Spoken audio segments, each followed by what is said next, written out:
Hello viewers, నమస్తే. నేను మీ Anjaneyulu. Andhra Pradesh elections తీసుకున్నట్టయితే 175 సీట్లు. దీంట్లో విస్తృతంగా కష్టపడ్డది కూటమి, పవన్ కళ్యాణ్, చంద్రబాబు నాయుడు గారు, బీజేపీ కూటమి. ఒక సైడ్ చూసుకున్నట్టయితే వైఎస్ఆర్సీపీ జగన్మోహన్ రెడ్డి గారు, ఇంకో సైడ్ కాంగ్రెస్. కాంగ్రెస్ అనేది ఇప్పుడు షర్మిల గారు వచ్చిన తర్వాత కొద్దిగా అలా ఉంది, కాంగ్రెస్ పేరు వినిపించింది అంతే. కాకపోతే ఈ 170 స్థానాల్లో ఎవరు ఓటింగ్ ఎలా జరిగింది, ఎవరు గెలిచే అవకాశం ఉంది, వీటన్నిటి గురించి ఇప్పుడు నేను మీ ముందుకు తీసుకురాబోతున్నా. నాకు వీటన్నిటి గురించి క్లియర్గా మీకు కావాల్సిన సమాచారాన్ని మాకు తెలిసినంత వరకు ఇవ్వడానికి నా ముందున్నారు ex deputy collector Ram Gopal Rao గారు. సార్ నమస్తే. నమస్తే అంజనేయ గారు. సార్, ఇప్పుడు ఫస్ట్ తీసుకుందాం సార్. ఆంధ్రప్రదేశ్ ఎలక్షన్స్లో ఎలా జరిగింది అంటే ఇప్పటిదాకా మనం వినలే. చాలా మట్టుకు కొట్టుకోవడాలు, గొడవలు, నాటు బాంబులు, పెట్రోల్ బాంబులు రకరకాలుగా జరిగాయి సార్. వేరే ప్రదేశాల్లో, వేరే రాష్ట్రాల్లో ఎక్కడ కూడా లేదు ఒకలాగుంటాయి. ఓన్లీ ఆంధ్రప్రదేశ్ ఎలక్షన్స్ మాత్రం తీసుకున్నప్పుడు మాత్రమే రకరకాలుగా జరుగుతుంటుంది సార్. ఎందుకు ఆంధ్రప్రదేశ్ ఇలా ఉంటుంది, ఎలక్షన్స్ ఇలా ఎందుకు జరుగుతాయి? ముందుగా వీక్షకులకు, మీకు, మీ సైట్కి అందరికీ నమస్కారం. ఇప్పుడు ఆంజనేయులు గారు, తెలంగాణ విడిపోయిన తర్వాత ఉమ్మడి ఆంధ్రప్రదేశ్ ఏదైతుందో మొత్తము ఓటర్లు దాదాపు 3,66,600,000 చిల్లర ఉన్నారు.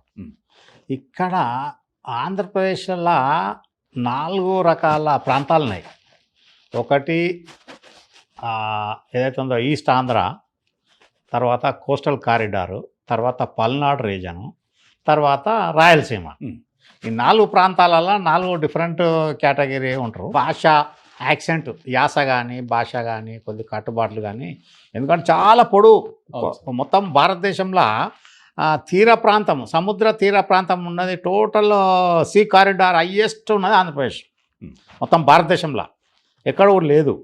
ఇక్కడ ఏదంటే విభిన్న రకాల వ్యక్తిత్వాలు, మనస్తత్వాలు ఉన్నోళ్ళు ఉన్నారు. ఇక్కడ మొట్టమొదట ఈ హింసా ప్రవృత్తి కేవలం ఉమ్మడి ఆంధ్రప్రదేశ్లో ఉన్నప్పుడు రాయలసీమ 4 జిల్లాలు ఉండే: చిత్తూరు, కడప, కర్నూలు, తర్వాత అనంతపూర్. ఇక్కడ ఏదైతుందో ఈ ఫ్యాక్షన్ రాజకీయాలతోనే బాగా నడిచేది గతంలో.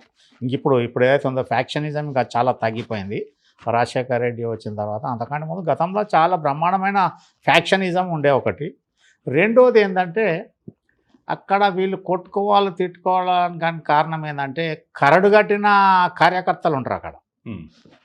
కరడుగట్టిన కార్యకర్తలు ఒకళ్ళకే కాదు, ఈవెన్ రాజకీయంగా కానీ, సినిమా పరంగా కానీ, తర్వాత కులపరంగా కానీ, ఏదైతే ఉందో కుల ప్రాతిపదిక కానీ, మత ప్రాతిపదిక తక్కువ అనుకోండి, హిందువులు దాని తర్వాత ఈ వీళ్ళ విభిన్న వ్యక్తిత్వాలు ఉండేవారికి ఏదైతే ఉందో ఇక్కడ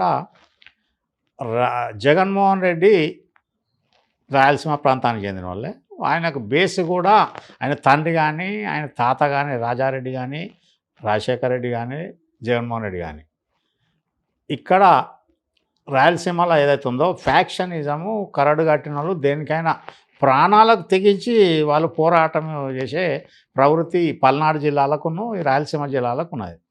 ఇక్కడ ఏదైతే ఉందో మనం చూద్దాం. ఉదాహరణకు ఇప్పుడు గతంలో ఉమ్మడి ఆంధ్రప్రదేశ్ ఉన్నంత మటుకు 4 జిల్లాల నుంచి ముఖ్యమంత్రులు వచ్చారు.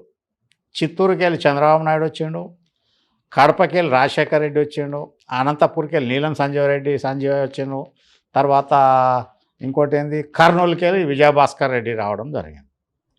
ఈ 4 జిల్లాలలో ముఖ్యమంత్రులు రాగలిగారు. అదే మళ్ళీ ఉమ్మడి ఆంధ్రప్రదేశ్లో తెలంగాణకి వెళ్ళి వచ్చింది ఎవరు? అంజయ్య ఒకరు, చెన్నారెడ్డి ఒకరు, వెంగళరావు అంటే ఆయన మైగ్రెంట్ శ్రీకాకుళంకి వెళ్ళి ఖమ్మం వచ్చినాడు. వీళ్ళు పక్క పెడితే పివి నరసింహారావు ఒకడు కొద్ది రోజులు చేశాడు. ఇక మిగతా ఆంధ్ర ప్రాంతంలో చూస్తే ఎన్టీ రామారావు కృష్ణకి వెళ్ళి వచ్చిండు, తర్వాత నెదురుమల్లి జనార్దన్ రెడ్డి నెల్లూరుకి వెళ్ళి వచ్చిండు, తర్వాత రోషయ్య కూడా గుంటూరుకి వెళ్ళి రావడం జరిగింది. కిరణ్ కుమార్ రెడ్డి మళ్ళీ చిత్తూరుకి వెళ్ళి వచ్చిండు. చిత్తూరులో ఇద్దరు, కిరణ్ కుమార్ రెడ్డి చేసిండు, చంద్రబాబు నాయుడు చేసిండు. విన్నారా? వీళ్ళు ఇద్దరు, వాళ్ళు సంజీవ్ రెడ్డి ముగ్గురు, కోట విజయభాస్కర్ రెడ్డి 4, తర్వాత రాజశేఖర రెడ్డి 5గురు, ఇప్పుడు జగన్తో 6 ముఖ్యమంత్రులు 4 జిల్లాలకు వెళ్ళి వచ్చారు. అదే రాయలసీమకి.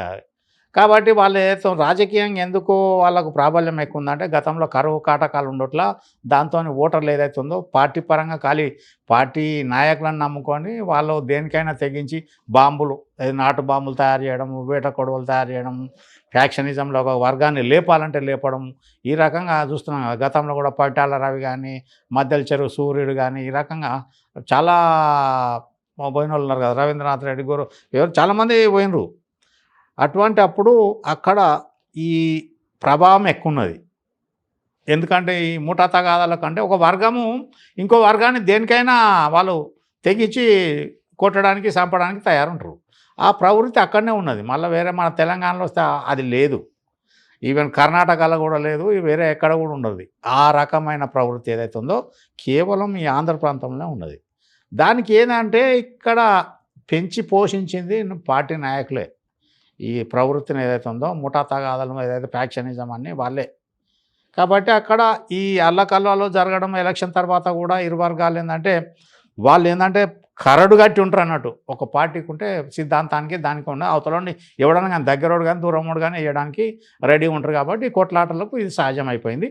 దీంట్లో ఎలక్షన్ కమిషన్ ఎంత చెప్పినా కూడా వీళ్ళు ల్యాండ్ ఆర్డర్, ఎందుకంటే కలెక్టర్ను, ఎస్పీలను ట్రాన్స్ఫర్ చేయడం జరిగింది. కాబట్టి ఈ ముఠా తగాదాలు ఈ ప్రస్తుత పరిస్థితిలో జరగడానికి కారణం అది.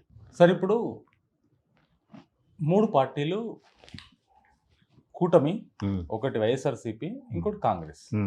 ఈ మూడిట్లలో ఆంధ్రప్రదేశ్ ఎలక్షన్స్లో గెలిచి సీఎం చైర్ తీసుకునేది ఏ పార్టీ అవ్వచ్చు?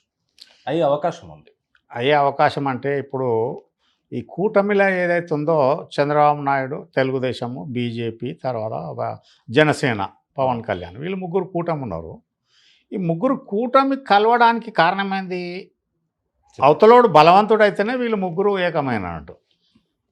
అవతలోడు వైఎస్ఆర్సీపీ స్ట్రాంగ్ హోల్డ్ ఉన్నది. ఎందుకంటే జగన్మోహన్ ఏ మాటకు ఆ మాట చెప్పుకోవాలి. వైఎస్ జగన్ ఏదైతే ఉందో స్కూళ్ళ అభివృద్ధి కానీ, సంక్షేమ పథకాలు కానీ ఉధృతంగా లక్షల కోట్ల అప్పులు తెచ్చి కూడా ప్రజలకు డబ్బులు పంపిణీ చేయడం జరుగుతున్నది ఏదైతే ఉందో కాదు. దాంతో ఏమైందంటే ఆయన ఓట్ బ్యాంక్ ఉన్నది. వాలంటీర్ సిస్టమ్ పెట్టేసి తర్వాత ఏదైతే ఉందో వైఎస్ఆర్సీపీకి ఒక సాలిడ్ ఓట్ బ్యాంక్ ఉన్నది. ఒకటి ఫస్ట్ ఏదైతే ఉందో ఇప్పుడు వాళ్ళకు ఓట్ బ్యాంక్లో మెయిన్ క్రైస్తవులు కూడా ఎక్కువ ఉన్నారు. కోస్టల్ బెల్ట్లో ఆంధ్రప్రదేశ్లో క్రైస్తవులు కూడా ఎక్కువ ఉన్నారు. కాబట్టి చర్చిలు చాలా చూస్తాం కదా. క్రైస్తవులు మొత్తం వైఎస్ఆర్సీపీకే ఉన్నారు. మెజార్టీ రెడ్డి వర్గం కూడా వైఎస్ఆర్సీపీకే ఉన్నారు. తర్వాత ఈ బెనిఫిషరీస్ అంతా వైఎస్ఆర్సీపీకే ఉన్నారు. కాబట్టి వైఎస్ఆర్సీపీని తట్టుకోవాలంటే మనం గెలవలేమన్న ఉద్దేశంలో పవన్ కళ్యాణ్ కలుపుకొని బీజేపీకి పోవడం ఏదైతే ఉందో, కాంగ్రెస్ను వదిలిపెట్టి మళ్ళీ అదే చంద్రబాబు నాయుడు గత ఎలక్షన్లో కాంగ్రెస్తోని అంటగాగిను పాట వాడుని కలిసి పోజ్ చేశారు కదా. కాంగ్రెస్ను పక్కకు పెట్టి వీళ్ళు పోవడం ఏదైతే ఉందో జరిగింది. ఇక్కడ మైనస్ ఏమైందంటే చంద్రబాబు నాయుడు గ్రహించలేదు. ఇప్పుడు ఆయనకు చిత్తూరులో మన తిరుపతిలో బాంబ్ బ్లాస్ట్ అయిన తర్వాత అడ్వాన్స్ ఏదైతే ఉందో మిడ్ టర్మ్ పోలింగ్ పోయిండు. 2009 సార్, అది 9 కాదు 2003లో 4లో అయితే అక్కడ ఆయన పోయేవారికి ఏమైందంటే పాపం వాజ్పేయిని గద్దె దించారు కదా. ఈయన ముందు అడ్వాన్స్ ఎలక్షన్స్ 99 అనుకుంటా. అయితే వాజ్పేయి కూడా పాపం 13 నెలలో ముందే ఆయన గెలవలేక ఏదైతే ఏంటి మన బీజేపీ పోయింది కదా. అప్పుడు ఇప్పటి బీజేపీ, అప్పుడు జనతాదళ అనుకుని పోయింది. ఇక్కడ చంద్రబాబు నాయుడు తప్పిదం ఏం చేసినట్టే నాకు ఏదైతే ఉందో సింపతి మీద గెలుస్తా అనుకున్నాడు. కాబట్టి అది అవుట్ అయిపోయింది. అప్పుడు 2004 అనుకుంటా రాజశేఖర రెడ్డి వచ్చింది. అక్కడ చాలా పెద్ద దెబ్బ రాంగ్ స్టెప్ వేసాను. ఇప్పుడు కూడా చంద్రబాబు నాయుడు రాంగ్ స్టెప్ ఏం చేసిండంటే మొన్న 14లో కూడా చేసిన తప్పదే కదా. ఇప్పుడు చేసింది కూడా ఏదైతే ఉందో బీజేపీతో పొత్తు పెట్టుకున్నట్లా వాళ్ళ వైఎస్ఆర్సీపీకి ఏంటంటే తల మీద పాలు పోసినట్టు అయిపోయింది ఇప్పుడు. ఎందుకు అంటే ముస్లిమ్స్, క్రిస్టియన్స్ స్వతహాగా బీజేపీకి, భారతీయ జనతా పార్టీకి వ్యతిరేకులు. వాళ్ళు వ్యతిరేకులు అన్నప్పుడు ఏం చేస్తారు, అవతలోనికి వేస్తారు కదా. అవతల ఒకటి అటువంటి అప్పుడు ఏంటంటే వైఎస్ఆర్సీపీకి అడ్వాంటేజ్ అయిపోయింది అక్కడ. దాంతో ఆయనకు ఉన్నదానికి ఇంత జస్ట్ వీళ్ళు ఎక్కువ మార్జిన్ ఉండదు, 1-2-3%లనే వీళ్ళు మొత్తం ఏదైతే ఉందో రూలింగ్ చేంజ్ అయిపోతుంది.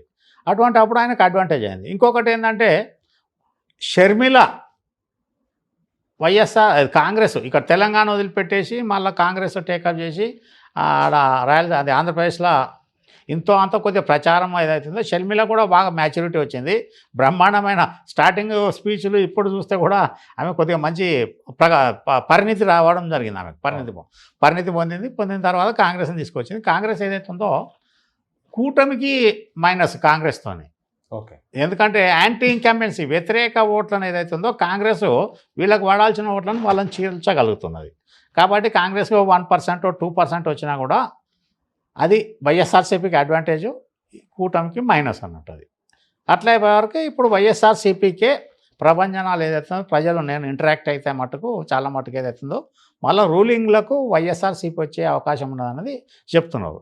కాకపోతే కింద మేధావులు ఎవరైతే ఉన్నారో ప్రశాంత్ కిషోర్ ఇటువంటి వాళ్ళు వీళ్ళు చెప్పడం కూడా వాళ్ళది కూడా ఒక స్టెబిలిటీ లేని ఒక సైంటిఫిక్ ఆధారాలు లేకుండా ఏదన్నా గెలవరు అనేది స్టేట్మెంట్ ఇవ్వడం జరుగుతుంది అన్నట్టు. ఇక అందుకోసం ఇక్కడ ఈ కూటమి ఎంత కలిసినా కూడా కూటమి మీద నమ్మకం లోకల్ జనాలకు లేరు. ఓకే, కూటమిలో ఎవరు చంద్రబాబు నాయుడు కమ్మ వర్గము, బీజేపీ కూడా కమ్మ వర్గమే ఉన్నది, ఎవరు పురంధరేశ్వరి, తర్వాత ఇంకా దగ్గర బంధువులేనా ఇద్దరు, వదినే మరది కిందనే, తర్వాత పవన్ కళ్యాణ్ కాపు వర్గం. ఇది వీళ్ళందరికీ ఏదో ఒక గతంలో మన వాళ్ళు చిరంజీవి కానీ ఇదే మన పవన్ కళ్యాణ్ కానీ ఓడిపోవడం జరిగింది. అక్కడ ఏదైతే ఉందో ఓట్ బ్యాంకు తెలంగాణకు ఆంధ్రకు జమీన్ ఆస్మాన్ ఫరక్ ఉంటుంది. అక్కడ ఏదైతే వర్గపరంగా మతపరంగా కులపరంగా ఆ ఓట్లు వాళ్ళు దండుకునే అవకాశం ఉంది. కాబట్టి ఇక్కడ చంద్రబాబు నాయుడుకు ఇక్కడ మన టీవీలలో పేపర్లు వచ్చినంత గ్రౌండ్ రియాలిటీ తక్కువ లేదు. ఎందుకు అంటే ఆయన వాలంటీర్ వ్యవస్థ పెట్టి 50 కుటుంబాలకు ఒక వాలంటీర్ని పెట్టి డోర్ డెలివరీ సిస్టమ్ పెట్టారు. పెన్షన్ కానీ బియ్యం కానీ బట్టలు కానీ స్కీములు కానీ ఏది కానీ వాలంటీర్ సిస్టంలో అడ్వాంటేజ్ కొట్టిండు. ఒకటి స్కూళ్ళు కూడా బాగా డెవలప్ చేయడం జరిగింది, మెయిన్ స్కూల్స్. కాబట్టి ఆయనకు అదైతుందో నాకు తెలిసిన మటుకు నా ఎక్స్పెక్టేషన్ మటుకు ఏదైతుందో అనలైసిస్ మటుకు మళ్ళీ వైఎస్ఆర్సీపీకే ఎడ్జ్ ఉంటుంది, అవకాశం ఉంటుంది.